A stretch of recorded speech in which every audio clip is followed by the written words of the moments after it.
우리가 잘 아는 것처럼 요한복음은 영접하는 자 곧 그 이름을 믿는 자들에게는 뭐요? 하나님의 자녀가 되는 권세를 주셨다. 아멘. 아멘. 그런데 왜 권세 없게 살죠? 오늘 주일학교 수련회 마치고 아이들에게 말씀 전하면서 기드온이 처음부터 용감한 용사는 아니었다. 기드온은 사사기에 기록된 사사들 중에 제일 비겁하고 야비하고 겁쟁이인 사람이잖아요. 그런데 하나님의 사자 여호와의 사자가 찾아와서 그에게 뭐라고요? 큰 용사요 라고 얘기를 해요. 왜 기드온은 큰 용사죠? 하나님이 함께 계시기 때문에. 근데 기드온은 그걸 믿을 수가 없었어요. 하나님이 어떻게 나 같은 사람하고 함께 하지? 그래서 기드온은 뭐 하죠? 기도는 뭐 합니까? 하나님을 시험해요. 하나님을 시험해요. 하나님이 정말로 나와 함께 하시면 해서 시험을 해요. 양털을 가지고 2번. 우리의 문제가 뭐예요? 하나님이 나와 함께 하신다는 확신이 없어요. 1차적으로. 사실 그런 거잖아요. 나를 지옥에 보낼 수 있는 하나님이 지금 내가 예배하는데 내 앞에 와서 서 있다. 나를 쳐다보고 있다. 그러면 졸 수 있는 배짱 가지고 있는 사람 없을걸요? 응? 그런 개념이 없는 거예요. 그래서 기드온이 양털을 가지고 하나님을 시험하거든요. 그리고 뭘 얻어요? 하나님이 나와 함께 하신다라는 확신을 얻어요. 근데 그런 확신을 얻었는데도 그의 믿음이 성숙하지 못하니까 낮에 나가서 그 우상을 파괴하지 못합니다. 저녁이 어두울 때 아무도 없을 때 종들을 몇 명 데리고 가서 우상을 찍어버리죠. 근데 그 일을 통해서 기드온의 믿음은 성장하고 성숙해져 갑니다. 그래서 후에는 300명밖에 안 되는 그 오합지졸의 병사들을 데리고 미디안 대군을 물리치는 큰 구원을 이루어 갑니다. 여러분에게는 하나님이 나와 함께 하시는가 하는 것을 시험해 본 경험이 있으십니까? 그 시험을 통해 확신을 얻으셨습니까? 우리는 하나님이 나와 함께 하시는가 라고 하는 것에 대해서 시험할 생각조차 안 하거든요. 그리고 그걸 믿음이라고 생각해요. 그런데 열왕기 역대기에 보면 그랬던 인간이 하나 있다고요. 이사야에 보면 써 있거든요. 그게 뭐래요? 하나님께서 야 나를 시험해봐. 그랬더니 뭐래요? 나는 여호와를 시험치 않겠습니다. 이지랄을 해요. 그래서 겉으로 보기 믿음이 엄청 좋은 것 같은데 그때 하나님께서 화를 내면서 하신 얘기가 있어요. 그게 뭐예요? 네가 날 시험하네. 그런데 내가 너에게 표적을 보일 거야. 처녀가 잉타하여 아들을 낳으리니 그 이름을 임마누엘이라 한다. 그 얘기가 거기에 나와요. 우리는 어떻게 하나님을 시험해라고 얘기하지만 때로는 하나님을 시험하지 않는다는 게 믿음 있는 일 같지만 그것 자체가 하나님을 부정하는 일이라고 하는 것들을 우리는 잊지 말아야 합니다. 믿음의 확신을 가지셔야 합니다. 뭘 해서라도 시험해서라도. 제가 그런 생각을 해요. 예배를 매주 하는데 1년에 52주 예배를 하는데 하나님이 내 예배를 받으신다라는 확신도 없고 예배를 통해 하나님을 경험하는 일도 없다면 그 예배가 얼마나 괴롭겠나. 그 예배가 얼마나 지겹고 얼마나 견디기 힘들까. 그렇잖아요. 아무리 좋은 얘기도 그렇지 매주 1시간씩 재미대가리도 없는 강연을 들으려니 얼마나 눈은 감기고 얼마나 피곤하겠어요. 뭐가 없다면 하나님이 내 예배를 받으신다. 내 예배를 하나님이 기다리신다 라고 하는 개념조차 없다면 그 일이 얼마나 힘들겠어요. 그러니 예배를 견디기 시작하는 거예요. 점점 나이가 들수록 견디기가 힘들어지겠죠. 멸망으로 가는 길입니다. 그러니 이제는 생각을 바꾸셔야 됩니다. 전심을 다해 예배하십시오. 일주일의 삶 전체가 예배를 향해야 합니다. 예배에 집중하셔야 되고 일주일 동안 이렇게 절제하는 삶을 못 살아서 피곤하시면 말씀드렸잖아요. 일어나서 옆으로 나가세요. 서 계세요. 10분만 서 있으면 5분만 서 있으면 잠이 깨요. 근데 또 앉으면 3분 안에 또 졸려. 놀라운 일이지. 또 일어나서 또 나가면 돼요. 그러다 보면 뭐가 바뀌어요? 습관이 바뀌어요. 예배 시간에 졸린 거 습관이에요. 피곤한 게 아니라. 그 습관이에요. 그렇게 몸에 밴 거야. 왜 그게 습관이 됐냐면 하나님이 내 예배를 받으신다라는 경험을 해본 일이 없거든요. 여러분 실천하셔야 돼요. 이제 이번 주부터라도, 오늘 지금 이 시간부터라도 졸리면 조용히 일어나서 옆에 으악 소리 지면서 일어나면 다른 사람이 놀래요. 다른 사람이 오해해요. 뭘 오해해요? 저 새끼 미쳤나 보다 이러니까 조용히 일어나서 옆에 나가서 서 계시면 잠이 깰 겁니다. 집중할 수 있을 겁니다. 예배를 통해 하나님을 경험하십시다. 예배를 통해 하나님을 경험하면 그 예배가 여러분을 새롭게 할 겁니다. 늘 기도하는 것처럼 예배하는 중에 병든 자가 회복되고 치료되는 역사를 하나님이 이루실 줄로 믿습니다. 언제까지 맨날 병마에 질질 끌려다니면서 나는 피곤하고 나는 뭐 아프고 뭐 이런 소리하고 살겠어요. 창피하게. 내가 맨날 아프고 피곤하고 바빠서 못해요. 이 사람에게 무슨 하나님의 자녀가 되는 권세가 있어요. 응? 그렇잖아. 제가 아까 서재에 있는데 어떤 놈이 복도에 지나가면서 그러더라고. 목사님 같은 체력이 있었으면 좋겠다고. 이명이 너지. 응? 내가 서재에 앉아있으면 웃었어요. 참 다양하게 미치는구나. 저게 내 나이도 안 된 게 무슨. 응? 좀 우리 하나님 주신 은혜로 강건하고 승리하는 삶 사십시다. 이제부터 여러분 머리를 총동원하셔서 읽는 훈련을 또 하는 거예요. 읽는 훈련. 같이 예레미야 19장 1절을 한번 읽어보십시다. 같이 읽겠습니다. 여호와께서 이와 같이 말씀하시되 가서 토기장에 옹기를 사고 백성의 어른들과 제사장들의 어른 몇 사람과, 그래서 1절 정리하면 뭐 하는 거예요? 토기장에 옹기를 사는 거예요. 그거예요. 1절 정리 뭐예요? 1. 토기장이 집에 가서 옹기를 사라. 누구에게? 예레미야에게 말씀하신 거예요. 그 1절 정리하면 2 뭐예요? 백성의 어른들과 제사장 어른 몇 사람들과 뭘 하라는 거예요. 뭘 해라. 이렇게 정리하면 끝나요. 정리하셨죠? 대답을 안 해, 진짜. 정리하셨죠? 네, 그렇게 하시는 거예요. 그리고 나서 성경 본문을 다 읽으면 오늘 본문에서 내 삶에 뭘 적용하고 실천해야 될 것인가 하는 것들을 반드시 정리해야 돼요. 그러지 않으면 성경 읽어도 아무 의미가 없어요. 일단 토기장이 집에 가서 토기를 샀어. 옹기를 샀어요. 토기를 사가지고 누구요? 백성의 지도자들과 제사장의 어른 몇 사람과 같이 읽습니다. 어귀에 있는 어디요? 흰놈의 골짜기로 가서. 그럼 이제 우리가 성경을 하니까 흰놈의 골짜기가 뭐예요? 죽음의 골짜기죠.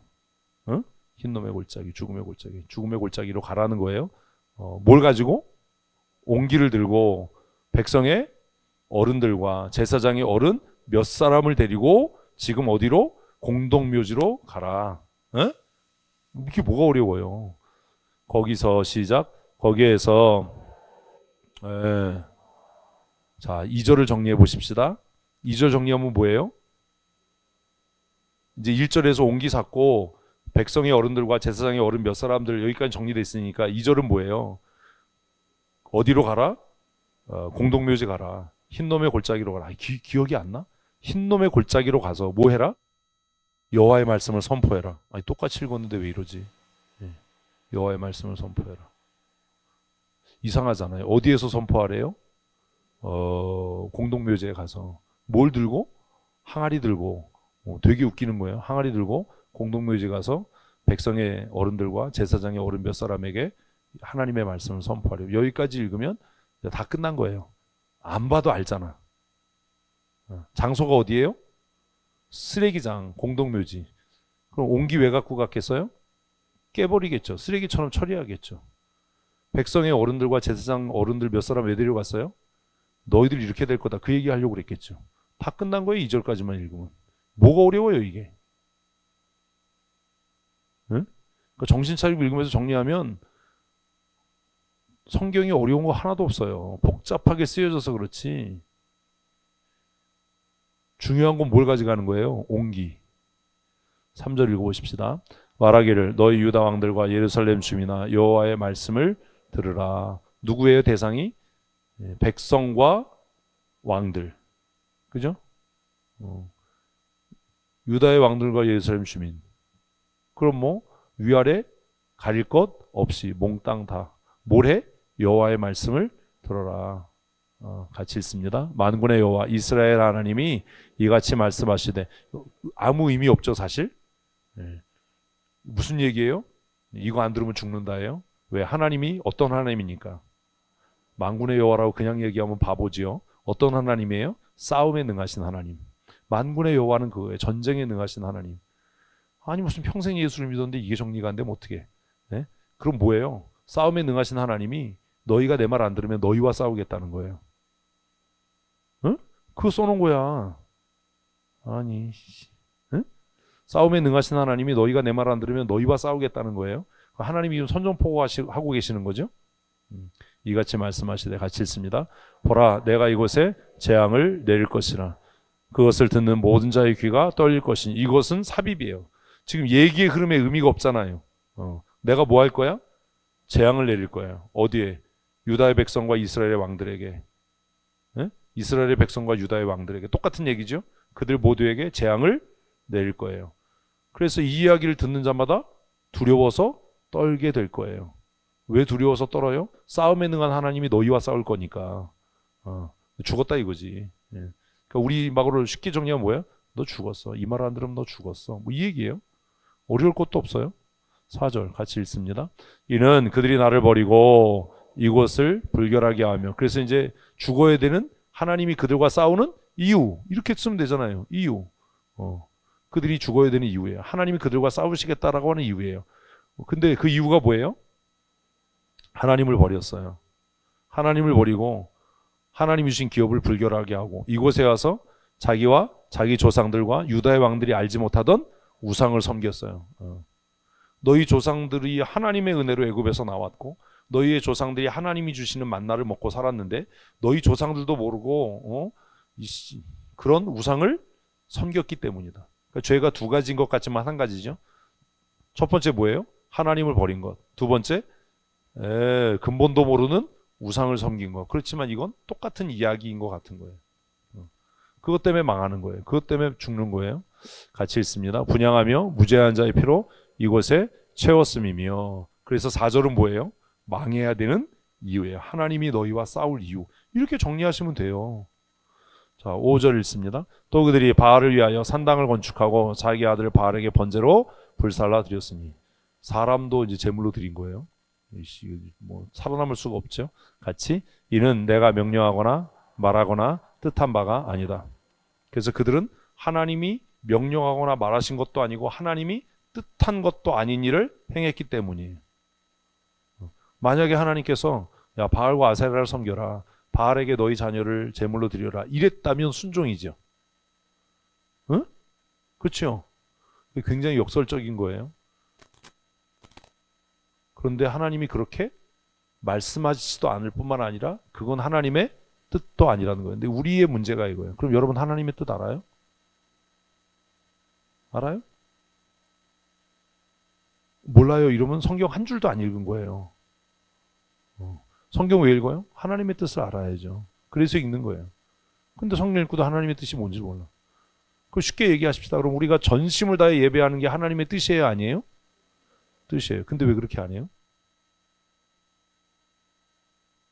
왜 대답을 안 해요? 왜 그렇게 안 해요? 죽으려고요. 이 말씀대로면 죽으려고. 하나님이 너희와 싸울 거야. 성경은 우리에게 수없이 마음을 다하고 뜻을 다하고 성품을 다하고 너의 힘을 다하고 생명을 다하여 주 너의 하나님을 사랑하라 라고 말씀하셨는데 그걸 아는데도 우리는 그걸 안 지켜요. 그러니 살아남을 수가 없죠. 6절 읽습니다. 그러므로 보라 내가 다시 이곳을 도벳이나 흰놈의 아들 골짜기라고 부르지 아니할 거다. 이제 그곳의 이름을 바꾸는 거예요. 하나님이 예전에 이곳이 도벳의 골짜기 흰놈의 아들의 골짜기라고 불려졌는데 내가 이제 그렇게 못 부르게 할 거야. 그럼 뭐라고 부르게 하겠어요? 죽음의 골짜기다. 같이 읽습니다. 오직 죽음의 골짜기라 부르는 날이 이를 것이다. 무슨 얘기예요? 너희가 다 여기서 죽을 거야. 그것 때문에 누구를 데리고? 백성의 1절에 나왔잖아요. 백성의 어른들과 제사장의 어른들을 데리고 한 손에 아직 뭘 들고? 옹기를 하나 들고 가서 이 옹기의 그러면 용도가 뭐냐가 아직 안 나온 거잖아요. 이 얘기를 백성의 어른들에게 하는 거예요. 제사장의 어른들에게 하는 거예요. 이 흰놈의 골짜기, 도벳의 골짜기라고 했던 이곳이 이제는 죽음의 골짜기라고 불려지는 날이 올 거야. 하나님께서 너희와 싸우실 거야. 왜? 너희가 하나님을 버리고 너희 조상들도 알지 못하던 우상을 섬겼고 그리고 그 우상에게 너희의 자녀들을 제물로 바쳤기 때문인데 그것은 하나님의 뜻도 아니고 명령도 아니었기 때문이다. 읽으면 이게 정리가 돼야지 머리가. 똑같이 읽고 있잖아요 지금. 이게 훈련이 안 된 거예요.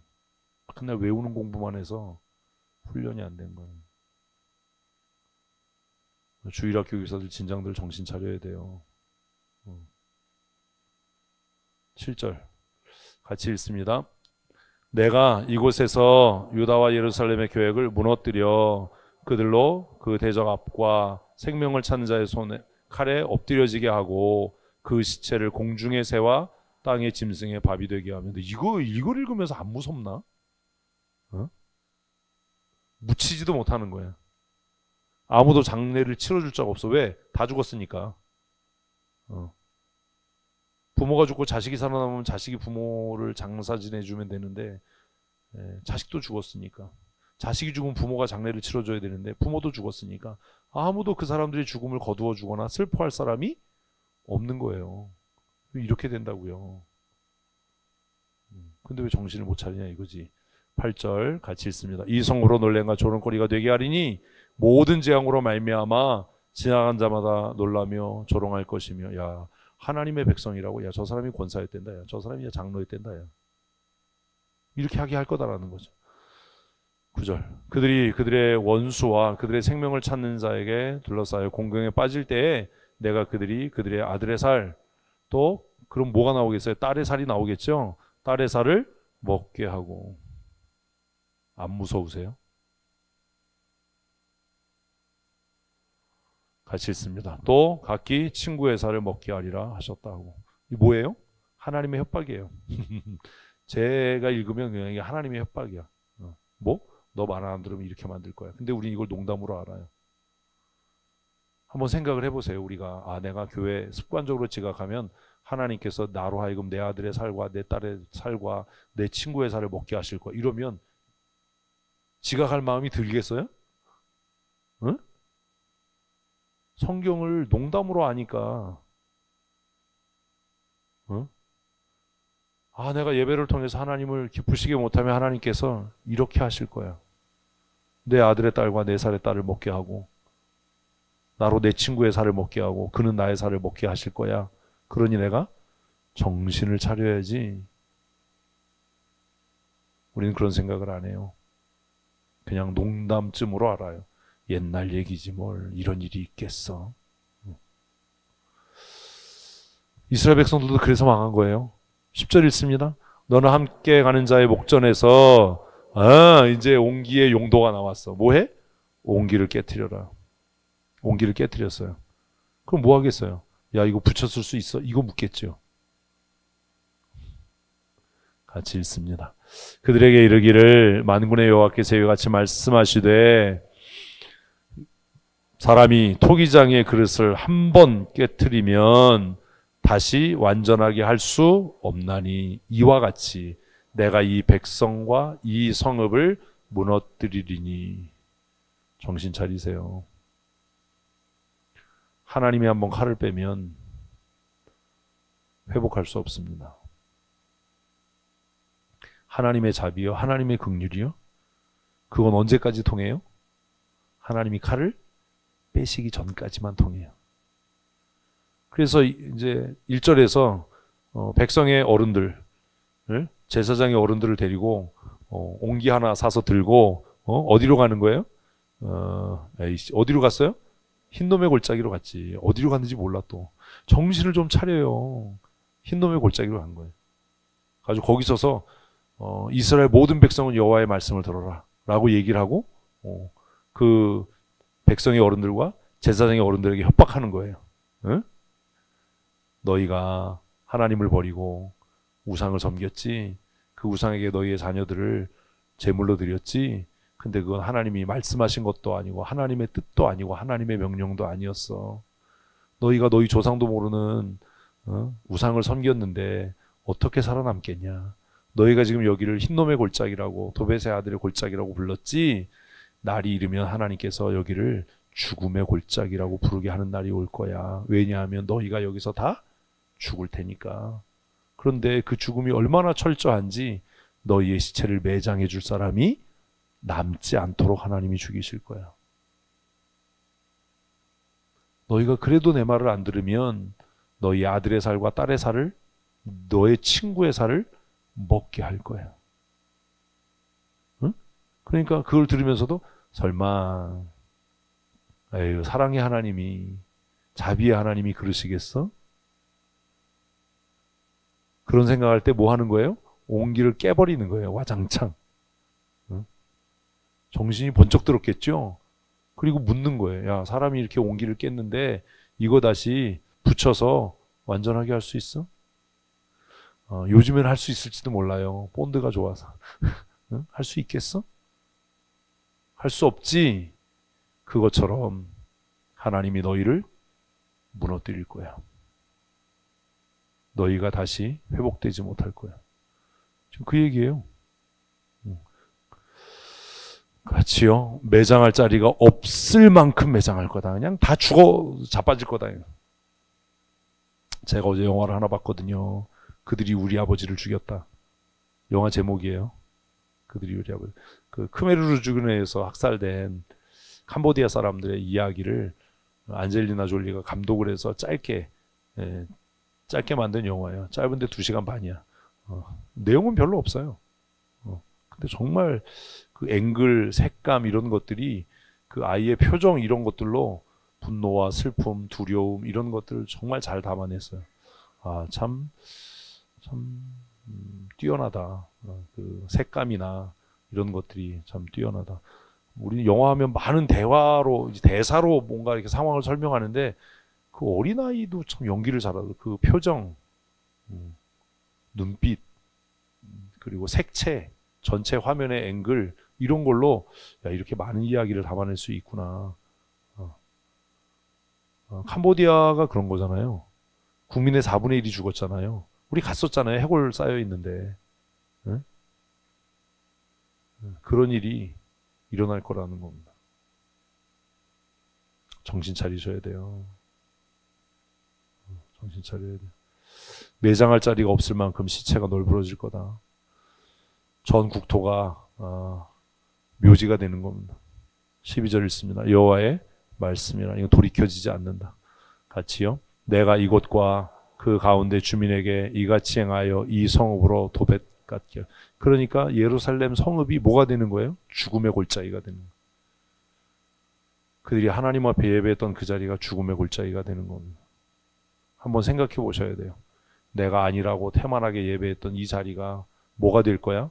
내 죽음의 골짜기가 될 거야. 이렇게 생각하면 얼마나 정신이 번쩍 들겠어요.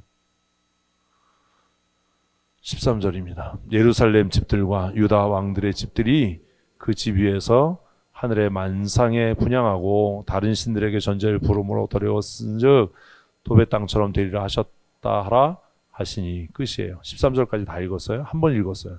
자, 이제 하셔야 될 일이 뭐냐면 전체를 한 번 읽었잖아요. 그럼 느낌을 적는 거예요. 이게 큐티예요? 이 글 전체의 느낌을 적어요. 야, 정동섭 전체 읽었는데 느낌이 뭐야?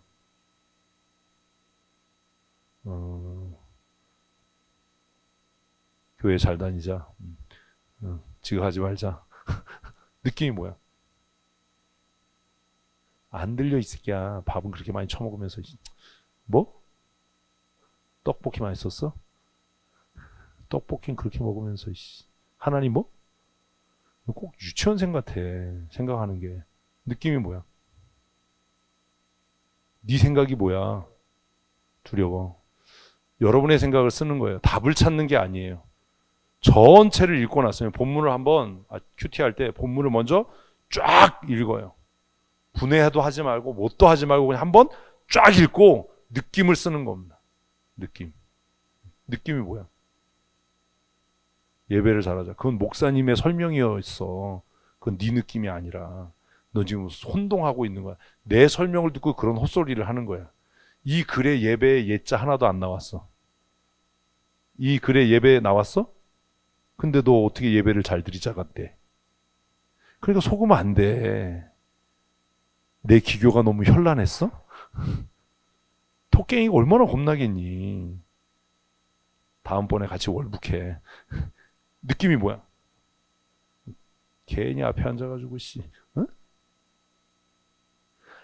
나도 안 들리는데 여기 있는 사람들이 들리겠니? 뭐라고? 그치, 이런 거지. 하나님이 분노하시면 감당할 수 없으니까 하나님 염장 지르지 말자. 뒤에는 내가 한 거지. 이런 느낌이라도 있어요. 느낌이 뭐야, 박재영? 말씀하실 때 제대로 듣자. 왜 떨어? 다시 안 들려서 물어본 건데. 야, 작은 용가리. 느낌이 뭐야? 순종하자. 답은 없어요. 내가 성경을 읽고 뭘 느꼈나를 쓰는 거예요. 1차로는. 요즘 애들 말로 쩔면 하나님 분노 쩐다.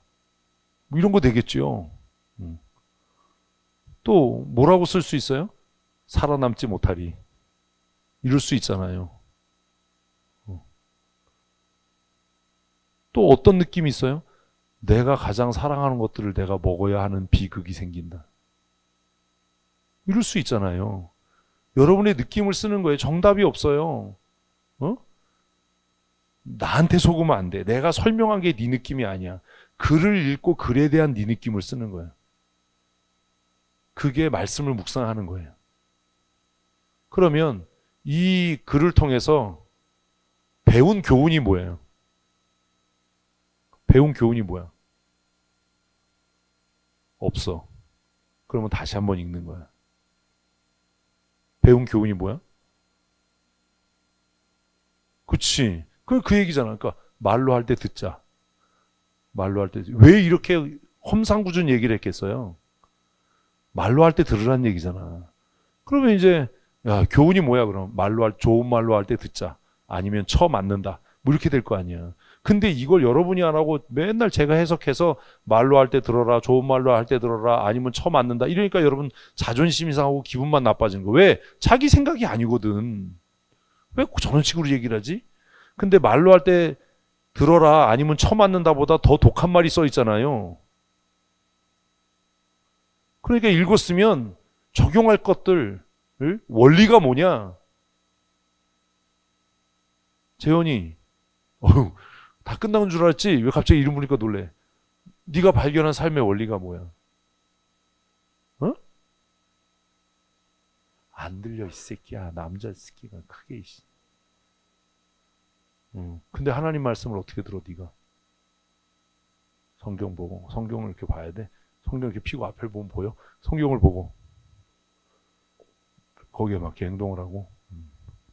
이런 거예요. 어렵지가 않아요. 그냥 오늘 본문에서 내 삶에 적용할 게 뭐냐? 첫째는 글 전체가 주는 느낌이 뭐냐? 제가 어제 영화 본 얘기를 왜 했겠어요? 어제 제가 영화 보면서 대사가 별로 없어요. 이 영화가. 그 캄보디아 말이니까 아주 짜증나.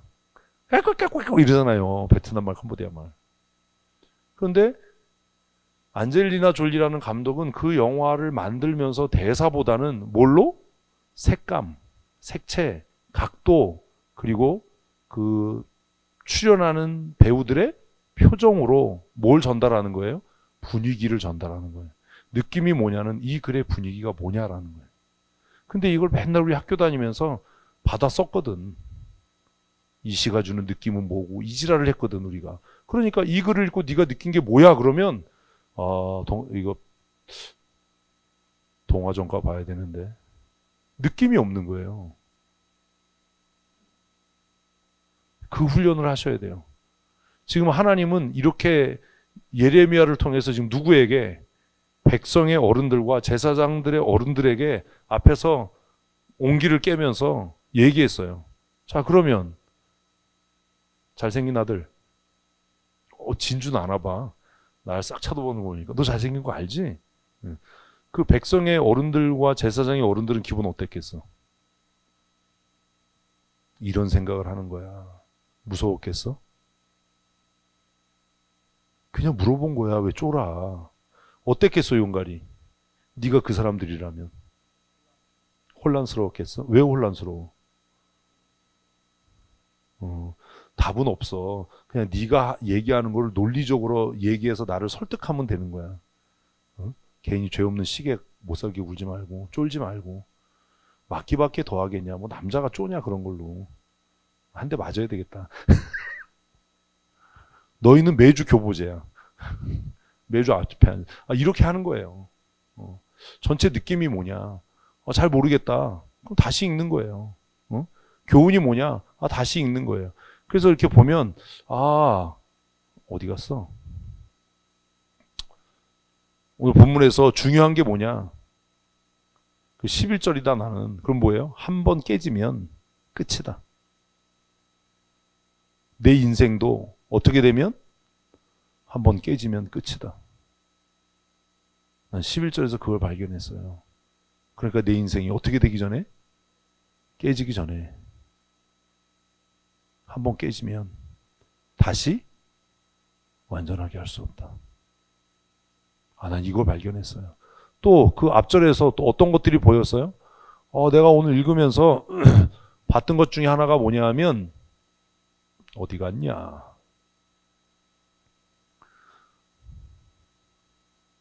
이거예요. 5절. 나는 5절이 핵심절이라고 생각하는데 하나님이 명령하거나 말하지 않거나 하나님의 뜻이 아닌 것을 행하면 죽는다. 난 이걸 발견했어요. 그래서 내가 하나님의 명령하신 것, 하나님이 말씀하신 것, 하나님의 뜻이 무엇인지 알기 위해 이제 성경을 읽기로 했어요. 이런 게 적용이에요. 이런 것들이 삶의 원리로 굳어지면 내 생각에는, 내 뜻에는, 내 경험에는 이런 얘기 안 하겠죠. 내 입장에는 내가 지금 뭐 어쩌고 저쩌고 이런 얘기 안 하겠죠. 하나님의 뜻은, 하나님의 명령은, 하나님의 말씀은 오늘 본문에서 굉장히 여러 가지가 있어요. 그래서 다시 한번 읽는 거예요. 그래서 막 읽고 막 한 절 한 절 막 분해하고 뭐 이런 짓 하지 말고 되지도 않는데 그냥 한 절 한 절 읽으면서 생각해 보는 거예요. 다시 1절 읽어보십시다. 시작.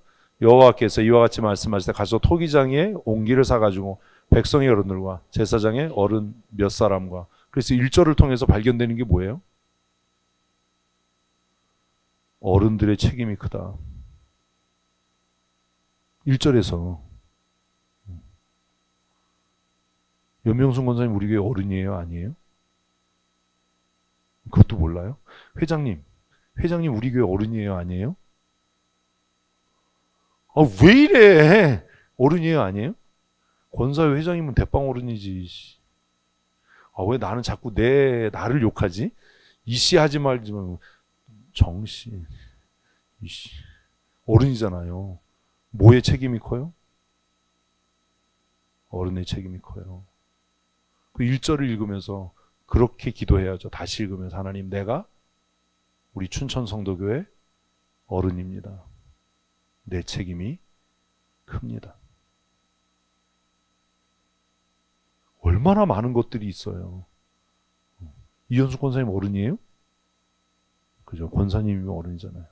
권사님 아니어도 이제 먹은 밥그릇으로도 어른이야. 무진장 많이 먹었어. 그죠? 어른이에요. 백성들의 죄에 대한 책임이 누구에게 있어요? 어른들에게 있어요. 그러니 내가 어른이라고 생각이 되면 내 죄만이 아니라 우리 교회 공동체의 죄를 위해서 기도하고 책임져야 되는데 어른이 됐는데 자기 신앙도 관리가 안 되고 자기 삶도 관리가 안 되면 자기만이 아니라 전체를 망하게 하는 겁니다. 차라리 어른이 안 된 게 유익이죠. 그러니 어른이 안 될 수 없는 이유는 밥을 너무 많이 먹었거든. 도대체 우리가 먹어서 없앤 떡국이 몇 그릇인데. 그렇잖아요. 그래서 1절에서 그 얘기하는 거예요. 어른들의 책임이 커. 백성의 어른과 제사장의 어른. 그러니까 나이 많이 먹은 백성의 어른, 제사장의 어른, 권사회장이면 우리 교회 전체 어른 아닙니까? 장로면, 목사면 얼마나 책임이 크겠습니까? 목사인 내가 내 믿음도 관리가 안 되고 내 신앙도 관리가 안 되면 우리 교회 다 망한 거예요. 이런 고민을 해야 되잖아요. 아, 그런 거구나. 1절 보니까. 그래서 이 어른들을 데리고 가라고 그랬다. 2절 다시 한번 읽어보십시다. 이제 같이 시작. 하시듬은 어귀 곁에 있는 흰놈의 아들 골짜기로 가서 거기에서 내가 내게 이른 말을 선포하여. 2절에서 이제 발견되는 게 뭐예요? 하나님의 사람은 뭘? 하나님의 말씀을 선포하는 겁니다. 근데 그 말씀이 선포되는 장소가 갖는 의미가 있겠죠. 2절은 그렇게 크게 여러분들 입장에서는 적용할 게 없을 거예요. 저는 그럴 거예요. 하나님, 내가 우리 교회 성도들을 데리고 묘지 앞에 가서 말씀을 전하지 않게 해주세요. 응? 아니, 이건 정말 그럴 수 있잖아요. 내가 우리 고미자 권사님한테 권사님이 마지막 경고예요. 내가 드릴 수 있는 마지막 말씀이 이건 뭐예요? 묘지 앞에서 하는 거예요. 그래서 여러분들이 때로는 목사님 개인적으로 불러서 얘기해 주세요. 왜 개인적으로 불러서 얘기하는지 아세요? 개인적으로 불러서 얘기하면 그게 묘지 앞에서 하는 경고예요. 제가 여러분 개인적으로 봅시다 그러면 슬피 울고 통회하고 금식하고 뭔가 크게 잘못됐다. 그래야 되는 거예요. 그러니까 공동체를 앉혀놓고 야단칠 때가 아직 희망이 있는 거야. 3절 다시 읽습니다. 말하기를 너희 유다 왕들과 예루살렘 주민아. 자, 그러면 지금 데리고 간 사람이 누구예요? 백성의 어른과 제사장의 어른인데 누구를 향해 얘기를 해요? 유다 왕들과 예루살렘 주민. 그러니까 정치 지도자 모든 백성에 대한 책임이 누구에게 있는 거예요? 아까 함께 간 백성의 어른과 제사장의 지도자에게 있는 거예요. 근데 이거 정신을 못 차리는 거지, 교회 지도자들이. 예. 여호와의 말씀을 들으라. 하나님이 원하시는 건 뭐예요? 말씀을 듣는 거예요. 제물을 드리는 게 아니에요. 하나님이 나에게 원하시는 것은 뭐 하는 거다? 말씀을 듣는 거야. 제발 말 좀 들어 쳐먹어라 이거잖아요. 말씀이 안 들리면 이때부터는 금식해야 되는 거예요. 성경 읽는데 한 페이지 안 넘겼는데 졸린다. 이때부터 금식해야 되는 거예요. 아주 습관적으로 예배 설교 시간에 존다. 이거 금식해야 되는 거예요. 말씀이 안 들려. 이거는 큰일 난 거예요. 뭐 해라? 들어라. 한번 하십시다. 들어야 산다. 이런 게 이제 적용이에요. 근데 이런 게 안 되는 거예요, 여러분이 아직. 한 절 한 절 3절에서 들어야 산다. 하나님의 말씀을 들어야 산다. 난 잘 듣고 있나? 내가 말씀을 못 듣게 하는 변명과 핑계가 뭐지? 그 장애가 뭐지? 그걸 제거해야지. 이런 거 해야 되잖아요. 만군의 여호와 이스라엘의 하나님. 아까 얘기했죠. 만군의 여호와 그러면 전쟁하는 하나님이에요. 하나님이 나를 향해 뭐하기 시작하면, 싸우기 시작하면 나는 끝난 거다. 하나님이 나를 향해 칼을 뽑지 않도록 만군의 여호와 이스라엘의 하나님이 이같이 말씀하십니다. 그래서 이건 아주 극적인 대조예요. 만군의 여호와 그러면 이스라엘과 싸우겠다는 건데 그 만군의 여호와가 또 누구의 하나님이에요? 이스라엘의 하나님이에요.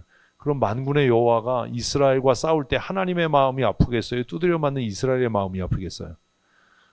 하나님의 마음이 더 아프겠죠. 내가 고난당하고 징계당할 때 하나님의 마음이 더 아플 거야.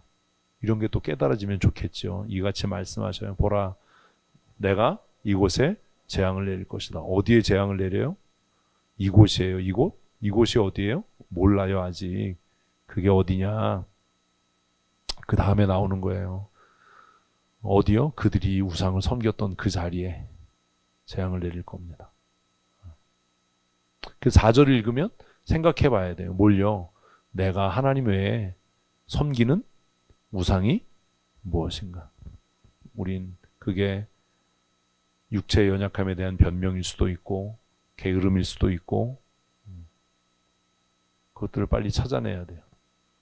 그것들을 제거하지 않으면 내가 제거돼요. 그런 것들이 깨달아져야죠. 5절 같이 읽습니다. 또 그들이 바알을 위하여 산당을 건축하고 자기 아들 바알의 번제물을 우리는 우리의 자녀들을 어디에 드렸어요? 우리 이런 생각 안 해요. 우리 이거 읽으면 하나도 우리에게 양심에 안 걸린다고 생각하는데 이런 거예요. 우리는 우리의 아들들을 어디에 드렸어요? 성공의 번제물로 드렸어요. 좋은 대학의 번제물로 드렸어요. 응? 일타 강사에게 번제물로 드렸다고요.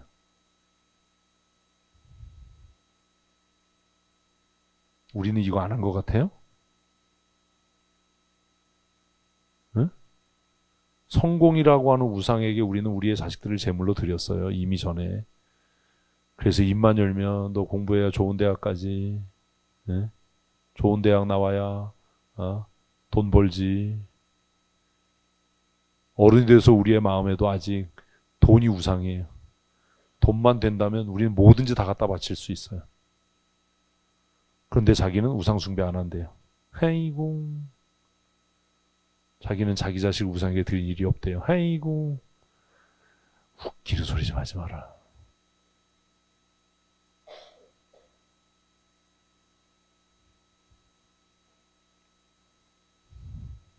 야, 최연소 제자영육반 졸업학생, 너 엄마한테 신앙생활 잘해라는 말을 많이 들어, 공부해라는 말을 많이 들어. 잘 생각해. 너네 엄마 있어.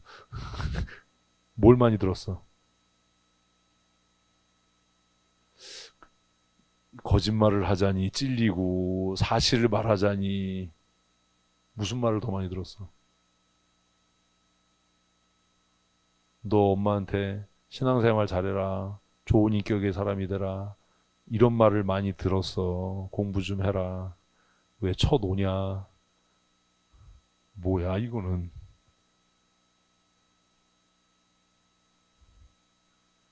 니네 엄마가 니네들을 우상한테 팔아먹은 거야.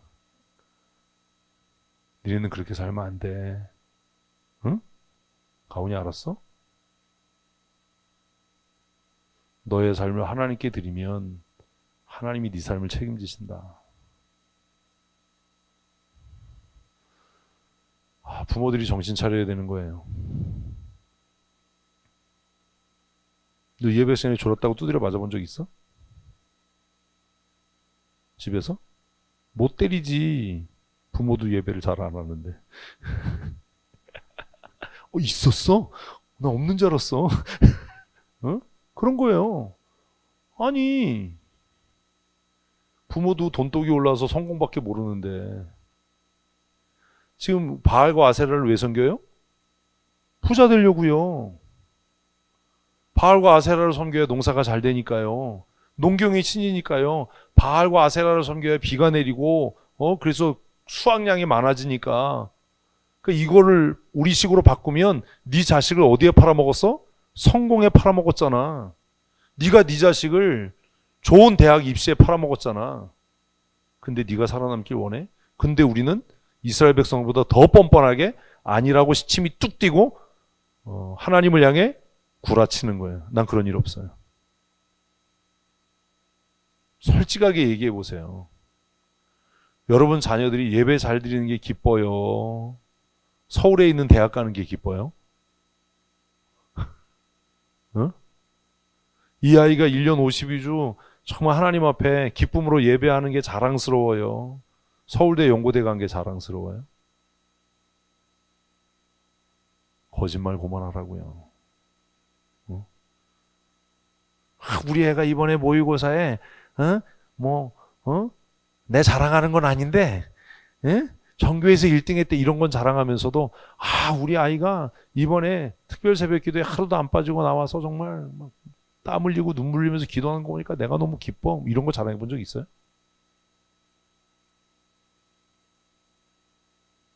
정직하게 살아야 돼요. 그지 같은 데라도 인서울 대학 가면 어깨가 올라가고 누가 좀 어느 대학 가서 이거 물어봐 주길 바라고. 유진아, 그지? 너 크면서 예배 잘해서 이뻐 이런 얘기 들어본 적 있어? 응? 너 오늘 예배하느라고 수고했다. 예배 잘해서 너무 이쁘다. 근데 대학 붙고 나니까 수고했다 이런 얘기 들어봤잖아.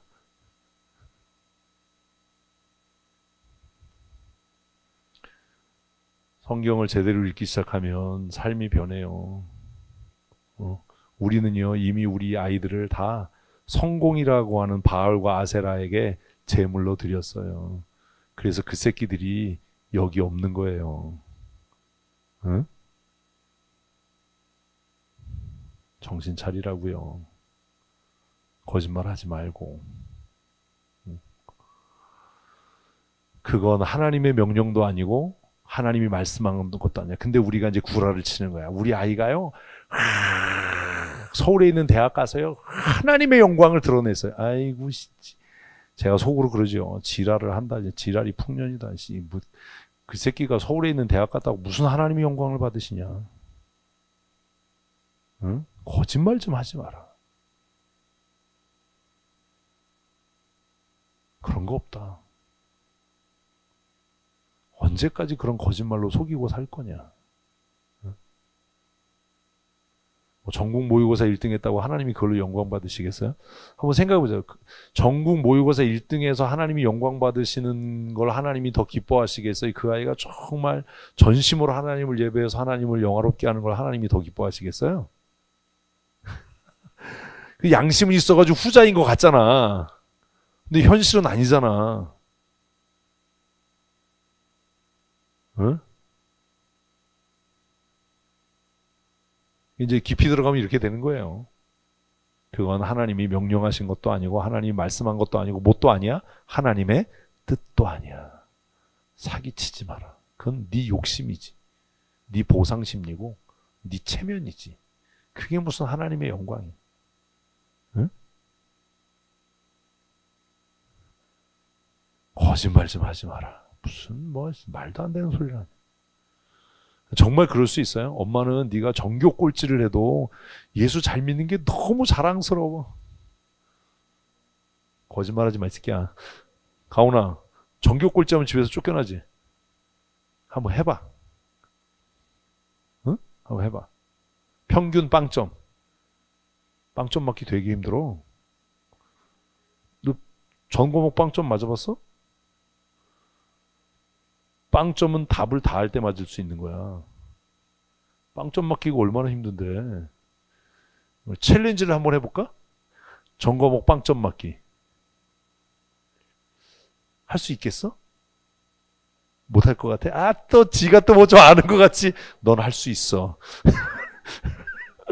넌 충분히 하고도 남아. 하나님의 명령도 아니고 하나님의 말씀하신 바도 아니고 하나님의 뜻도 아닌 걸 우리는 이게 하나님의 영광이야 라고 거짓말하면서 그 짓을 해대는 거예요. 이 하나님의 영광을 위한 거예요. 바알과 아세라를 섬겼어요. 그래서 그 해에 풍년이 들었어. 정신 차리고 잘 들으세요. 풍년이 들었어. 그래서 지난해에 비해서 2배의 11조를 하나님께 드렸어. 하나님이 기뻐하시겠어? 근데 너 왜 그렇게 살으려고 그래? 하나님이 너희들이 좋은 직장 들어가서 많은 11조를 하는 걸 하나님이 바라시겠어? 그런데 좋은 직장 들어가도 그 새끼 11조 안 해. 하나님이 그걸 바라시겠냐고. 동섭이 어떻게 생각해? 가온이 어떻게 생각해? 하나님께서 네가 정말로 전심을 다해 예배하는 걸 기뻐하시겠어? 네가 주의를 땡까면서 하나님 내가 돈 많이 벌어서 내가 우리 교회 빚을 한꺼번에 갚겠습니다. 난 이걸 바래. 응? 그걸 하나님이 바라시겠어? 네가 매주 하나님 앞에 나와서 정말 영과 진리로 예배하고 하나님을 높이는 걸 하나님이 바라시겠어? 뭐 말을 해? 뭐? 두 개 다야 이 새끼야. 예배도 잘하고 빚도 갚으면 얼마나 좋겠냐. 아이, 믿음이 없어. 이런 애들하고 내가. 그 목사님, 제가 전심으로 예배도 하고 하나님이 주시는 복으로 내가 그냥 우리 교회 빚 갚고 목사님 페라리 람보르기니를 세트로 사드리겠습니다. 빨리 아멘을 해 이 새끼야. 아휴 참나 진짜. 우리 이렇게 거짓말하면서 사는 거예요. 하나님이 11조 많이 하는 걸 바라시겠습니까? 많은 사람들이 목사님 제가 돈 많이 벌어서요. 돈 많이 버는 거 바라지도 않아. 제가 서울에 대기업에 취직해서 그거 바라지도 않아. 그냥 춘천에서 죄송합니다. 고물상을 하더라도 너 예배 잘하고 신앙생활 잘하고 전도 열심히 하고 하는 걸 하나님이 바라시지. 무슨 말 같지도 않은 소리. 네 욕심 때문에 그러는 거잖아. 응? 그건 하나님의 명령하신 바도 아니고 말씀하신 바도 아니고 뭐도 아니다. 뜻하신 바도 아니다. 정신 차려라. 죽는다. 망한다. 이런 게 정리가 되면 말이 바뀔 거 아니에요. 야, 엄마는 네가 대학 떨어져도 춘천에 있으면서 목사님 밑에서 신앙생활 잘하고 예수 잘 믿는 게 그게 가장 큰 복이라고 생각해. 대학 안 가도 괜찮다. 먹고 사는데 지장이 없다. 우리 옆엔 LG25가 있고 CU가 있고 몰라? 아르바이트 해도 최저시급만 받아도 한 달에 200만 원 넘게 버니까 걱정하지 마라. 이런 부모가 있어야 되잖아. 이런 배짱이 있어야 되잖아. 정말 그런 마음으로 살 때 하나님이 그 아이를 버리시겠어요? 응? 지금 시급 9천 얼마죠?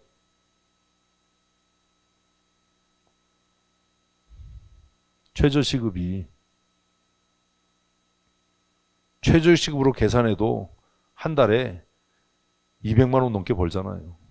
250원 벌잖아요.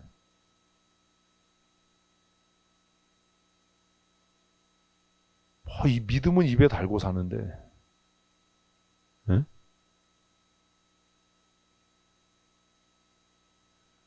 하나님의 명령하신 바도 아니고 말씀하신 것도 아니고 뜻하신 바도 아니다. 그러면 5절 읽고 그럼 나는 이제 어떻게?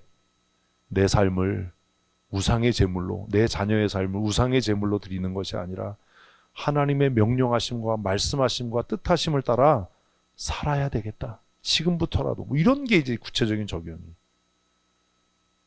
그래서 5절이 가장 강력했다면 여기서 끝나는 거예요. 잡다하게 많이 쓸 필요 없어. 그냥 5절. 내 삶을 우상에게 제물로 드리지 않고 하나님의 명령하심과 말씀하심과 뜻하심을 따라 살겠습니다. 훌륭한 큐티. 그래봐야 2줄. 이게 어렵냐고요.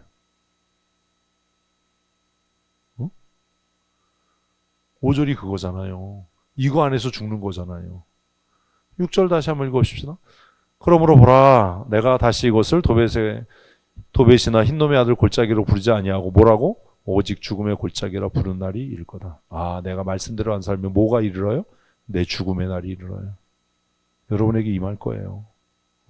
피해갈 수 없어요. 여호와의 말이니라. 그래서 뭐라고? 피해갈 수 없다. 절대로 피할 수 없다. 그 날이 반드시 온다. 7절 읽습니다. 내가 이곳에서 유다와 예루살렘의 계획을 무너뜨려. 그래서 하나님의 말씀대로 안 살면 뭐가 무너져요? 내 인생 계획이 무너져요. 내 계획이 무너져요. 우리 이미 어쩌면 그렇게 사는지도 몰라요. 하나님의 명령하심, 하나님의 뜻, 하나님의 말씀하심을 따라 살지 않으면 뭐가 무너진다고요? 니네들의 인생 계획이 무너져. 잠언에 있는 말씀 맨날 읽으면 뭐하냐. 사람이 마음으로 그 길을 계획할지라도 그 이외에는 뭐해. 응? 아, 내가 계획한 건 이게 아니었는데. 근데 우리는 맨날 뭐하고 살아요? 자기가 계획 세우고 살아. 내가 막 몇 년만 일할 거야. 내가 앞으로 뭐 어떻게 할 거야. 네 계획대로 안 된다. 해봐라. 다 잃는다.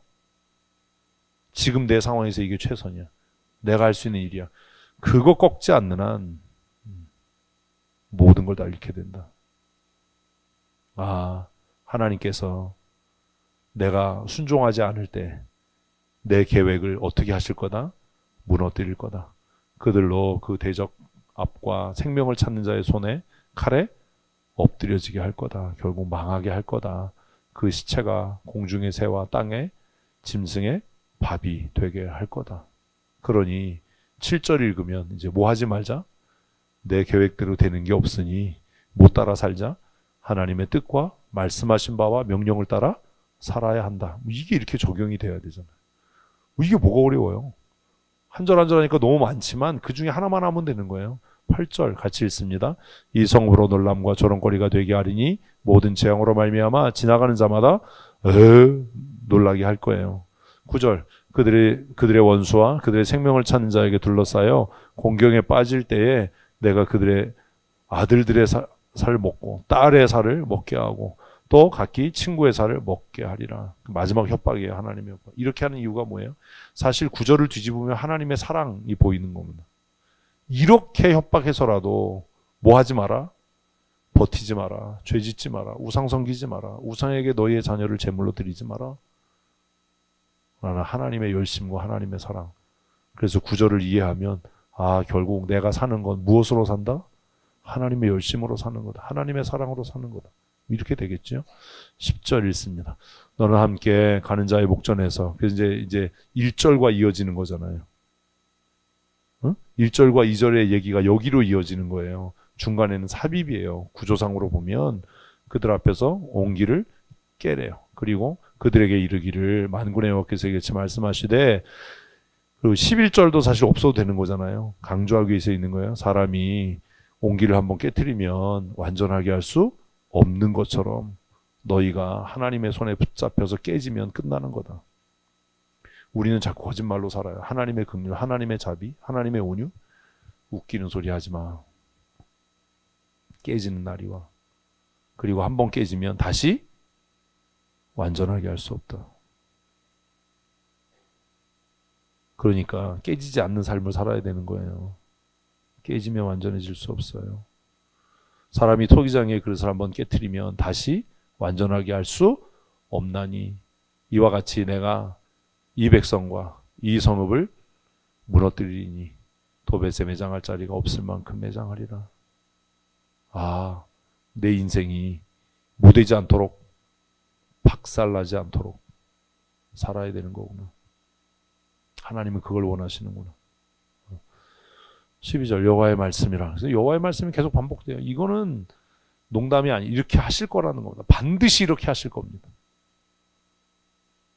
정신 차려야 됩니다. 내가 이곳과 그 가운데 주민에게 이같이 행하여 이 성읍으로 도백 같게 할 것이다. 그래서 이 말대로 이스라엘은 망했어요. 그러면 이 말씀대로 우리의 삶도 망할 거예요. 그러니까 더 늦기 전에 정신 차려야 되는 겁니다. 그래서 마지막 13절 예루살렘 집들과 유다 왕들의 집들이 그 위에서 하늘의 만상에 분향하고 다른 신들에게 전제를 부음으로 더러워졌은즉 도벳 땅처럼 되리라 하셨다. 그래서 우리가 우상을 섬기고 하나님의 약속을 버리고 범죄한 대로 하나님이 갚으실 거예요. 다 끝난 거예요. 13절까지. 그러니까 처음에 한번 쫙 읽고 뭘 쓰고 글의 느낌을 쓰시는 거예요. 글의 느낌. 예? 글의 느낌. 그리고 삶에 적용할 원리들. 이것들을 다시 정리하시면 돼요. 기억이 안 나면 한번 다시 읽으시면 돼요. 그리고 세 번째로 오늘 본문에서 가장 나에게 확 와서 닿던 것. 몇 절에서 이렇게 해서 정리하시면 끝나는 거예요. 어렵지 않아요. 근데 이걸 막 그러니까 본문하고도 관계없는 소설을 자꾸 써요. 그 훈련을 하셔야 돼요. 결국 이렇게 무섭게 말씀하시는 건 하나님께서 이스라엘을 치시겠다는 거예요. 이런 일이 생기지 않았으면 좋겠다는 거예요. 이렇게 되지 않았으면 좋겠다는 거잖아요. 정신을 차리라는 거잖아요. 큐티를 매일 하셔야 됩니다. 그래서 매일매일 삶의 원리들이 발견되고 실천돼야, 그래야 내가 주 안에 거하는 겁니다. 내가 믿음으로 나아가리. 어떻게 믿음으로 나가요? 삶의 원리들이 세워지지 않는데. 네? 찬송하고 주여 기도한다고 나아지겠냐고요. 하루하루 그날에 살아갈 삶의 원리들을 찾고 발견해서 그걸 실천할 때 우리의 삶이 나아지는 겁니다. 그래서 오늘 1절부터 13절까지 말씀을 통해서 한 가지 원칙을 세우는 거예요. 그건 사람마다 다 다를 수 있지요. 한 가지 원칙. 근데 여기에다가 무슨 은혜로 살겠습니다, 믿음으로 살겠습니다, 이런 개소리 하면 안 돼요. 왜? 본문에 그런 얘기가 없었잖아요. 그래서 본문 전체를 통해서 오늘 내가 내 삶에 가장 강력하게 적용하고 실천할 한 가지 원칙, 삶의 룰을 정하는 겁니다. 그리고 그걸 오늘 하루 실천하는 겁니다. 그러면 1년에 365개의 삶의 원칙들이 세워지겠죠.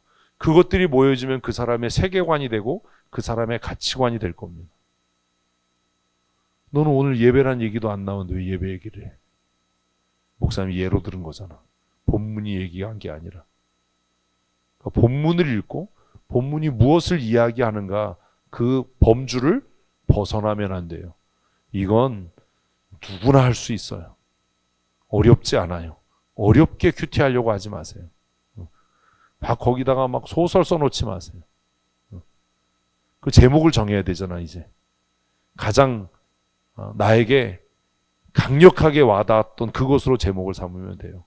자, 정동섭 제목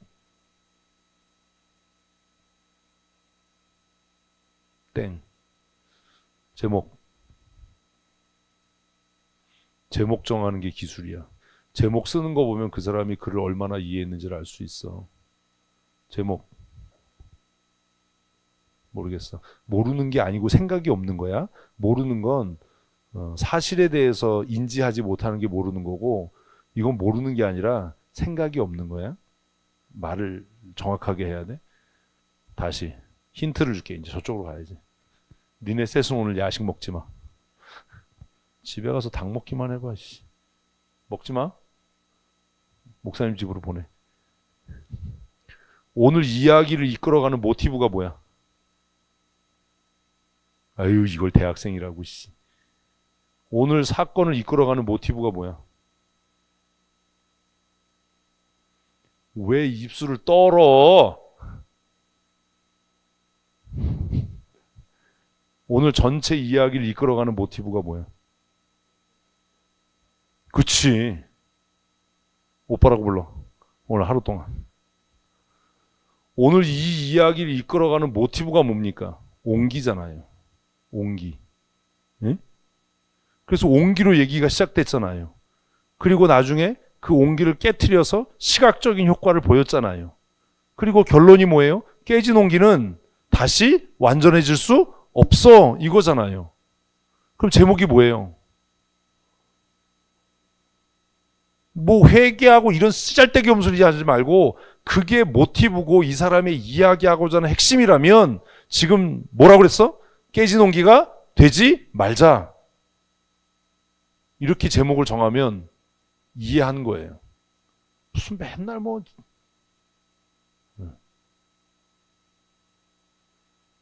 깨어진 온기는 다시 완전해질 수 없다. 이게 제목이에요. 아니, 제목을 어떻게 그렇게 정하지? 글을 이해하면 제목이 달라져요. 글을 이해하면. 우리의 인생을 무엇으로요? 온기로요. 이스라엘의 역사를, 존재를 무엇으로요? 온기로요. 그림 언어로 표현한 거잖아요. 그러니까 오늘 전체 이야기를 끌고 나가는 모티브는 온기예요. 오늘 낮예배 설교에 이야기의 모티브가 뭐예요? 소문이에요. 소문. 소문. 왕의 신하가 뭘 듣고 왔어요? 예수께서 다시 오셨다라는 소문을 들었어요. 그 소문이 그를 움직이게 한 거예요. 그런데 그 소문 이전에 그가 들었던 소문은 뭐예요? 잔치집의 위기를 넘기게 했더라. 물로 포도주를 만드셨다라는 소문을 그가 들었고, 그렇게 하셨던 예수가 다시 돌아오셨다라는 소문이 그를 움직이게 한 거예요. 그러니까 오늘 주일 예배에 그 이야기 사건의 모티브는 뭐예요? 소문이에요. 그런데 그 소문이 뭘로 변한 거예요? 체험이요. 체험으로 바뀐 거예요. 그걸 지식과 믿음이라고 제가 표현한 거예요. 이런 게 이해가 안 되는 겁니다. 글을 읽는데 뭔지를 모르는 거예요. 글을 읽어도 뭔지를 모르는데 우리가 너무 슬프게 선생이 돼버린 거예요. 자기도 이해를 못하는데 누굴 가르치는 거예요. 얼마나 슬픈 일이에요. 실말이라는 게 있잖아요. 제가 어려서 너무 신기한 게 뭐냐 하면 밀가루 포대 푸는 거였어요.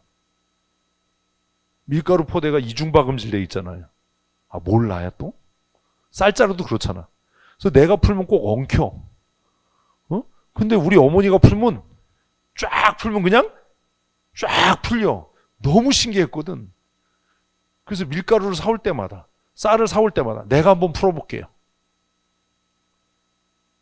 뭘 잘 찾아야 돼요? 실마리, 단서, 똑같은 거잖아요. 글을 읽으면 글의 실마리를 찾아야죠.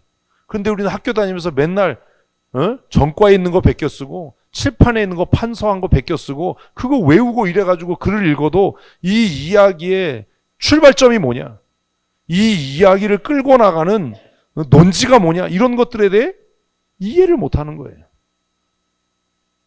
오늘 사건의, 오전 예배 사건의 이야기는 소문이 뭐가 되는, 체험이 되는, 소문이 체험이 되는, 소문이 만남이 되는, 떠도는 풍문이 내 삶의 역사가 되는, 그게 뭐다? 믿음이다. 그래서 우리가 고민해야 될 게 그거잖아요. 그렇다면 나는 소문으로 예수 믿는 사람인가, 예수를 만난 사람인가, 체험한 사람인가? 예수를 체험한 사람은 뭐가 나타나더라? 변화가 나타나더라. 그런데 그 예수를 만난 체험이 변화를 일으키는 건 하나님의 은혜예요, 자기 결심이에요? 자기 결심이에요. 이게 아직도 답이 안 되면 오늘 설교를 듣고도 이해를 못한 거예요, 이야기를. 내가 뭐 할 때, 선택하고 결심할 때 하나님의 구원을 보게 될 겁니다. 아멘, 아멘.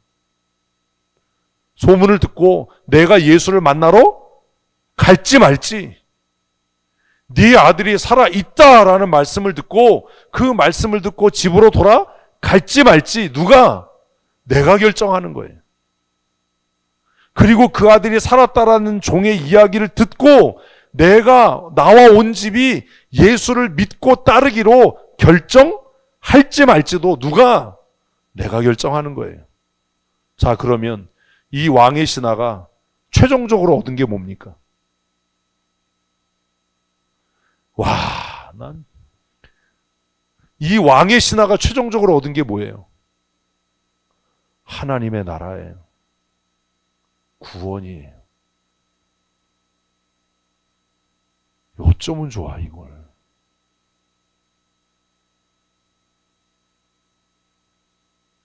성경은 그걸 쓰지 않았지만 그와 그의 온 집이 믿으니라 라는 말이 내포하고 있는 것은 이 집이 오늘 아브라함의 후손이 되었다, 하나님 나라를 기업으로 받았다, 이거 아닙니까? 이해가 안 되십니까? 왕의 신하여서 구원받지 못할 죄인인데 오늘 그가 예수를 만나고 스스로 그 말씀을 따라 살기로 결정하고 결심했을 때 그와 그의 가정에 무엇이 구원이 임한 것 아닙니까? 아멘. 아니 뭘 이해가 돼야 설교가 이해가 되지요. 이제는 좀 달라져야 되잖아요. 응? 아, 목사님이니까 되죠. 그거 아니에요. 제가 누누이 얘기해. 나 이과 출신이다. 나 국문학 배운 적 없다. 그거 배워보고 싶어서 학교 갔다가 노예 고발되고 아주 그냥 내 평생 소원이 국문학 배우는 거거든요. 응? 한번 배워보고 싶다 나도. 국문학을. 그랬다가 아주 그냥 주일날 시험 보러 갔다고 노예 끌려가가지고 어우 죽을 뻔했어요.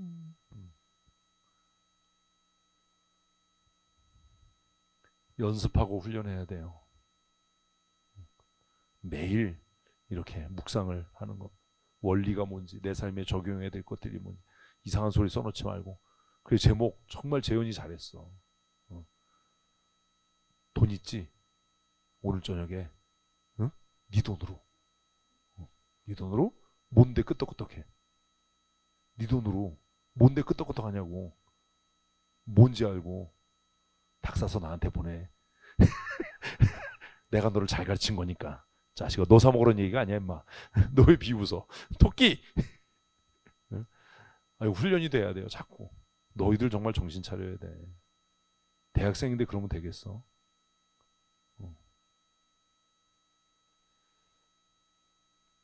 그 본문의 제목을 어떻게 정하느냐가 그 사람이 본문을 어떻게 이해했느냐예요. 심판이 두려워. 그러면 본문의 제목을 어떻게 정하면 돼요? 깨지기 전에. 그럴 수 있잖아요. 뭐 하기 전에? 깨지기 전에. 깨지기 전에. 저 터지기 전에. 네? 얼마나 강력하고 단순해. 그러니까 본문을 읽고 제목 써놓은 거 보면 아, 이 사람이 글을 이해를 했구나. 아직도 남의 다리를 긁으면서 왜 안 시원하지? 이러고 있구나. 이걸 알 수 있잖아요. 또 본문의 제목을 어떻게 정할 수 있어요? 이제 다 나왔는데 다시 한번 너희들에게 기회를 주는 거야. 응? 동서봐, 왜 너를 꼬집어? 본문의 제목. 하나님의 뜻을 어기면 죽는다. 너무 진부하지 않니? 좀 산뜻해야지. 제목. 다리 떨지 말고. 너 그렇게 잘생겼는데 다리 떨고 있으면 얼마나 생긴 게 아깝잖아. 내가 너만큼 생겼으면 내가 진짜 대통령을 했을 거야. 제목. 맞을 때 잘하자. 맞기 전에 잘해야 돼 이 사람아. 맞을 때 잘하면 끝난 거야. 맞았는데 뭘 잘해. 계속 맞으면 되지 사람이. 제목. 맞기 전에 잘하자. 너 뭘 해도 하겠다. 나쁜 놈이에요. 맞기 전에 잘하자. 제목을 정하셔야 돼. 제목을. 제목을. 또 1절을 중심으로 하면 뭐라고 할 수 있겠어요? 지도자의 책임. 내가 지도자라고 생각하면 그렇게 할 수도 있잖아요. 나 때문에 망하는 거다. 나 때문에 뭐 한 거예요? 망한 거예요. 내가 지도자로 지도자답지 못해서 나 때문에 망한 거다. 수십 가지의 제목이 있을 수 있어요. 그 제목을 보면 이 사람이 어디에 무게를 뒀고 어떻게 그를 이해했다라는 것을 알게 돼요. 큐티를 올릴 때 반드시 제목을 쓰셔야 됩니다. 제목이 중요합니다. 그래서 위대한 편집장은 뭘 잘 뽑아요? 헤드라인이요. 신문 1면에 뭐가 중요해요? 헤드라인이요. 이걸 뽑는 사람이 능력 있는 사람이에요. 편집장의 기술이 그거예요. 헤드라인을 어떻게 쓰느냐. 사람들이 기사를 다 읽을까요? 그런 순진한 생각을 하면 안 돼요. 뭐만 보면 알아야 돼요? 헤드라인을 보면 그리고 신문 헤드라인을 뽑는 편집장은 헤드라인을 어떻게 뽑아야 돼요? 신문을 사고 싶도록. 그래서 헤드라인 보면 다 알아. 이러면 또 실패야. 헤드라인을 딱 읽었더니 내용이 궁금해.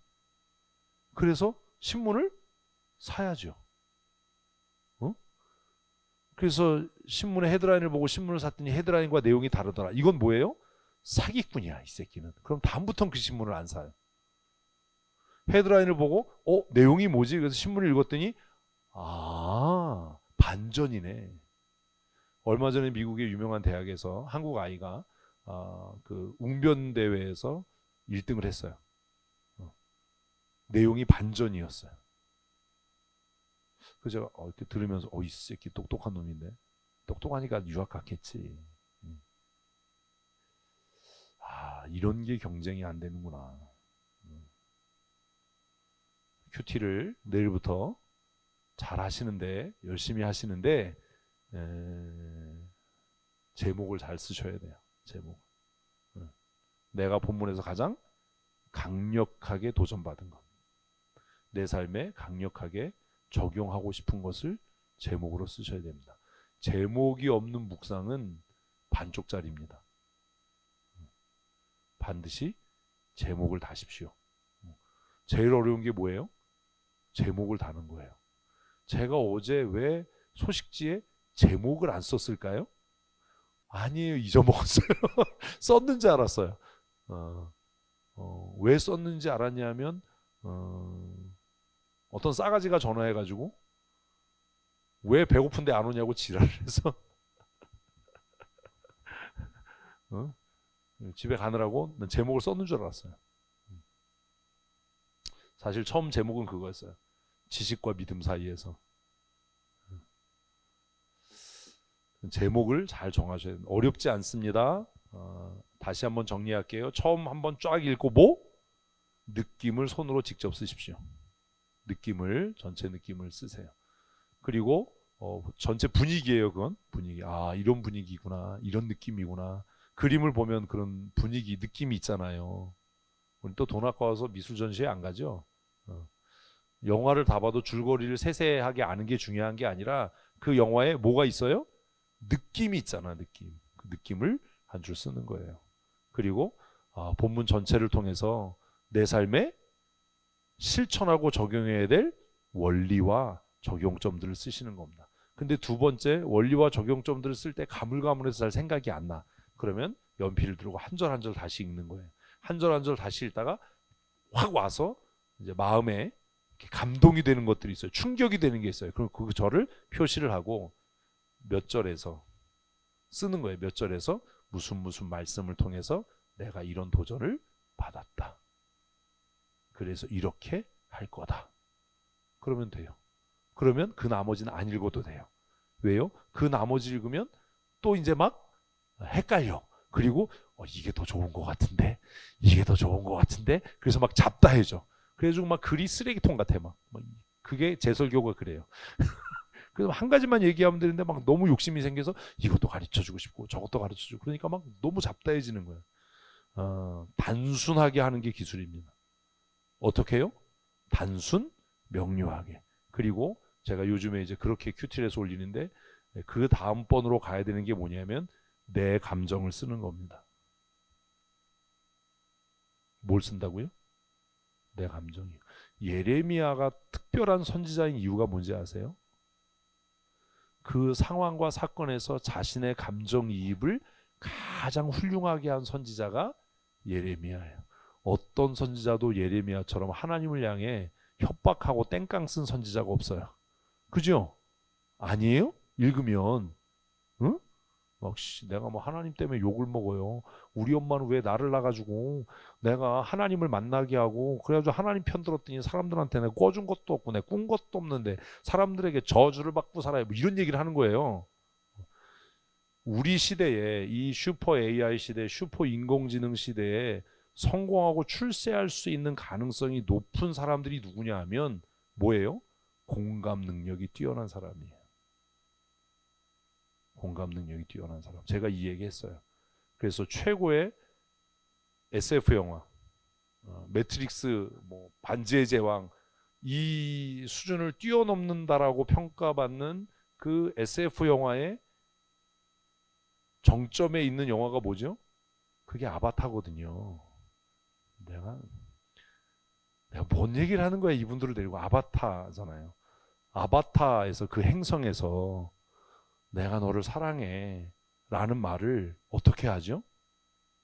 I see you라고 그래요. 김주희 성경 좀 읽어. I see you는 무슨 씨?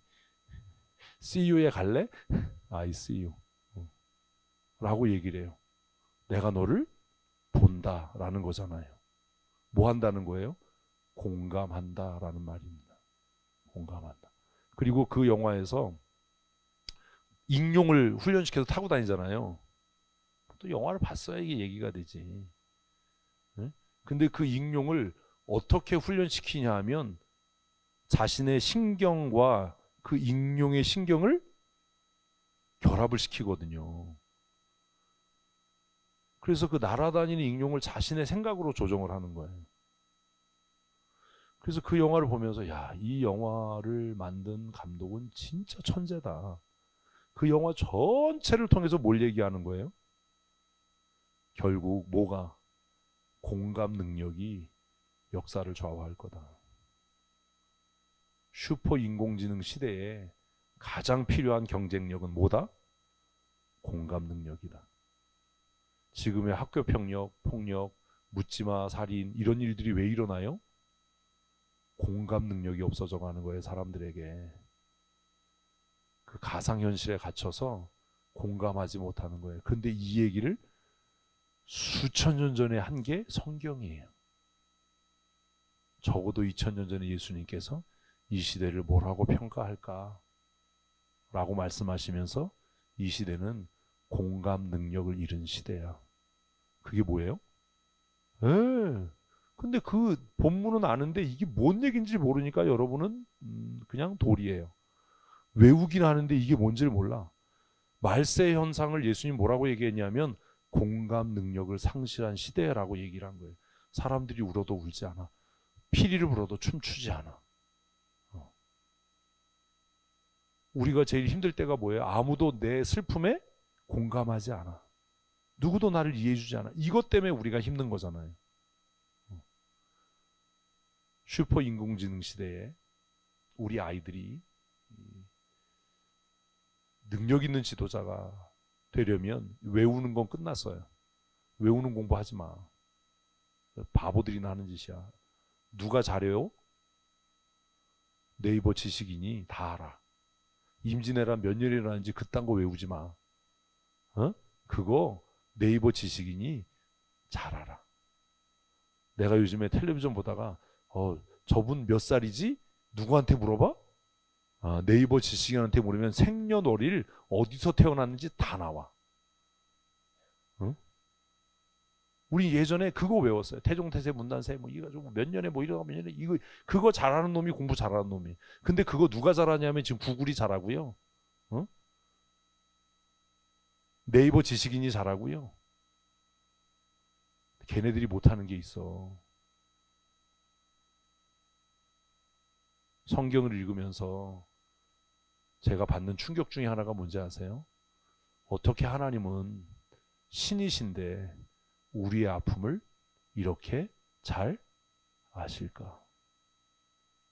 그리고 하나님께서 내가 너를 이해한다. 내가 너를 알아. 라는 그 최고의 정점으로 하나님이신 예수님을 우리와 같은 사람의 모습으로 보내신 거예요. 그걸 아바타의 용어로 하면 하나님이 우리에게 뭐라고 얘기한 거예요? I see you. 내가 너의 아픔을 안다. 그걸 히브리서는 뭐라고 얘기를 했어요? 우리의 연약함을 체휼하신다.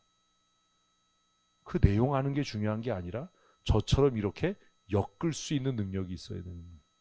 이게 공감 능력이에요. 앞으로 시대는 그런 아이들이 인정받고 탁월해지는 시대가 될 겁니다. 공감할 수 있는. 제일 중요한 게 뭔지 아십니까?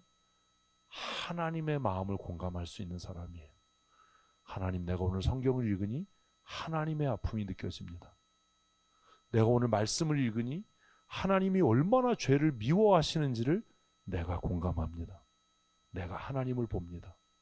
내가 오늘 하나님을 만났습니다. 하나님은 이런 사람들을 찾는 거지. 뭐 몇 장 몇 절에 무슨 말씀이 있고 뭐가 있고 뭐 성경 암송을 몇 절을 하고 무슨 의미가 있어요? 그건 누가 잘한다고요? 지식인이 잘 알아요. 아유, 지식인 무서워요. 찬송가도요 옛날에 막 장 외웠잖아요. 제목 몰라도요 후렴 한 구절만 알아도 네이버 지식인한테 물으면 나오잖아. 더 무서운 건 뭐예요? 찬양 동영상도 나오잖아. 깜짝깜짝 놀라는 게 뭔지 아세요? 어떤 날 아침에 일어나면 구글이 얘기를 해요. 17년 전에 이런 일이 있었다고. 15년 전에 이런 일이 있었다고. 10년 전에 이런 일이 있었다고. 어느 날 놀랬어요. 박 권사님하고 박길순 권사님이 텔레토비 옷 입고 막 날뛰는 사진이 갑자기 뜨더라고. 정규 인수련회 때 그게 구글에 저장이 돼 있는 거야. 그래서 내가 저장한 게 아니라 제가 사진을 찍었는데 이게 자동 업로드가 된 거죠. 그래서 내가 조심해야 돼. 이 흑역사가 신자 언니 어디 갔어? 셋이서 텔레토비 옷 입고 그걸 보고 깜짝 놀랐어요. 내가. 그래서 야, 구글 무섭다. 얘네들은 아마 내가 죽어도 몇 년 전에 이런 일이 있었다 뭐 이럴 거 아니냐. 야, 외워서 승부하는 시대는 끝났다. 여러분은 그런 거 안 떠요? 구글에서? 뜨잖아요. 안 놀래요? 막 안 끔찍해? 막 깜짝깜짝 놀래잖아. 오, 이거 뭐야? 성경을 묵상하는 것은 우리가 하나님의 마음에 공감하는 겁니다. 내일부터 잘 실천해 보십시오. 어렵지 않습니다. 제가 말씀드린 대로 오늘 이렇게 한 대로 제일 먼저 글의 전체 느낌, 분위기를 정리하는 겁니다. 우울해 이렇게 쓸 수도 있잖아요. 무서워, 살벌해 뭐 이럴 수 있잖아요. 이렇게 그냥 한 단어로. 어제 봤던 그들이 우리 아버지를 죽였다의 영화는 음산해요. 우울해요. 무거워요. 근데 그 영화의 끝이 됐을 때 영화가 끝났구나라는 걸 알았어요. 어떻게 알았냐 하면 무채색의 옷을 입었던 아이들이 유채색의 옷을 입고 화면에 등장했어요. 그래서 제가 그걸 보고 영화가 끝났구나. 감독은 대사를 통해서가 아니라 무엇을 통해서? 세계 변화를 통해서 이 영화가 이제 끝을 내린다라는 것을 관객들로 하여금 알게 하는 거죠. 하나님의 마음을 공감하는 하나님의 사람들이 되셨으면 참 좋겠습니다. 오늘도 수고하셨습니다. 우리 옆에 분에게 수고하셨습니다. 인사하시겠습니다. 오늘 우리 이 예배 후에 즐거운 동행팀 까르페디움에서 잠깐 회의가 있답니다. 모여주시고요. 또 여러분들은 이제 결선 준비를 하고 있는데 26일 토요일에 진행되는 우리 결선 행사를 위해서 함께 기도하실 때 또 기도해 주시기를 부탁을 드리겠습니다. 그동안 계속 방학했는데 이번 주 화요일에 우리 말씀 묵상학교 오래간만에 수업을 합니다. 제가 이 말씀을 드리는 건 왔는데 아무도 없더라. 제가 황당해질까봐 말씀드리는 거니까 오실 때 그 우리 노트하고 필기도구하고 성경책 꼭 챙겨서 오시고 보다 중요한 건 정신머리를 가지고 오는 거예요. 정신머리 담아놨던 우동을 꺼내고 생각을 담아서 오시면 됩니다. 가을로에 앞두고 지금 이제 계속 다음 주에 임원회, 정치부, 헌의부 회의들이 계속 있습니다. 가을로의 준비가 잘 진행될 수 있도록 또 기도하실 때 함께 기도해 주시고요. 8월 마지막 주 주일 지나고 월요일부터 9월 2일 토요일까지 우리 몽골의 예배당 헌당을 위해서 제가 몽골 방문하는 그런 일정이 있습니다. 건강하게 잘 다녀올 수 있도록 위에서 기도해 주시기 바랍니다. 오전에 광고 드린 대로 이제 가을 신방 준비하는데 여러분 신방 일정 위해서 기도해 주시고 또 저의 건강을 위해서도 함께 기도해 주시기 바랍니다. 우리 이현숙 권사님이 무릎이 많이 아프시고 다리가 많이 불편하셔서 어려움 가운데 있습니다. 여러분 기도하실 때 잊지 말고 우리 이현숙 권사님의 건강을 위해서 함께 기도해 주시고, 수술할 예정인데 좋은 의사 선생님을 또 만날 수 있도록, 또 수술 후에 회복이 또 빠를 수 있도록 위해서도 기도해 주십시오. 우리 선교사님 건강하게 귀국하셨는데 기도해 주시고 협력해 주신 분들 감사드리고, 또 우리 이진동 선교사님께서 그 경비실 건축을 위해서 헌금에 참여하신 분들 드리라고 커피를 사오셨어요. 아프리카 카페. 안 드릴 거예요. 제가 그랬어요. 이런 거 버릇들이면 안 된다. 헌금은 하나님께 한 건데 왜 목사가 커피로 갚냐. 이건 말이 안 되는 거잖아요. 그죠? 그래서 제가 다 먹기로 했어요. 엄청 많은데 저거 다 먹으면 제가 심장이 벌렁벌렁 하겠죠.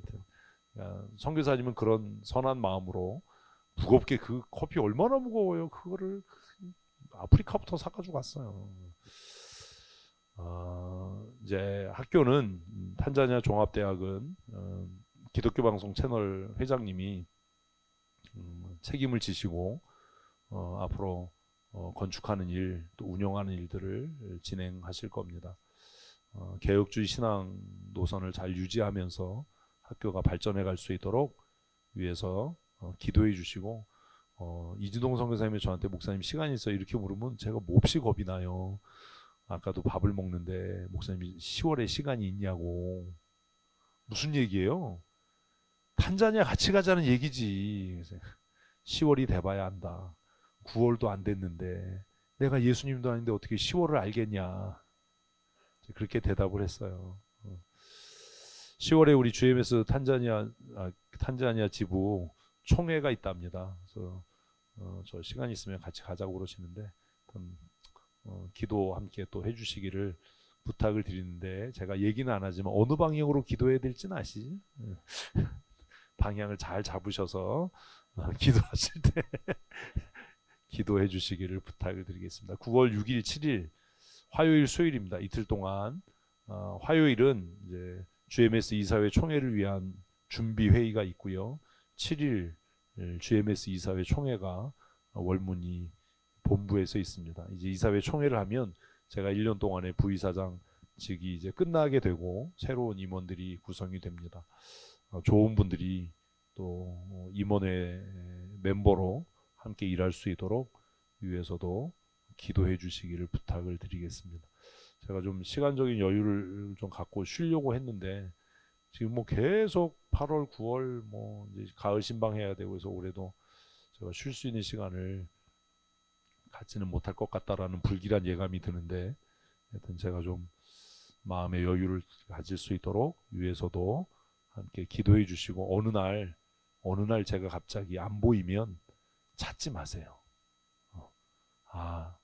이 새끼가 쉬러 어디로 짱 박혔구나 이렇게 생각하시고, 기도의 시간이 되는데 안 나온다. 아픈 거 아니에요. 찾지 마세요. 목사님 어디 계세요? 전화하지 마. 서경에 절대로 전화하지 말고, 기도의 시간이 됐는데 안 온다. 그러면 마음이 감동되시는 분이 그냥 나와서 기도에 인도하시든지 아니면 앉아서 각자 기도하시고 가면 돼요.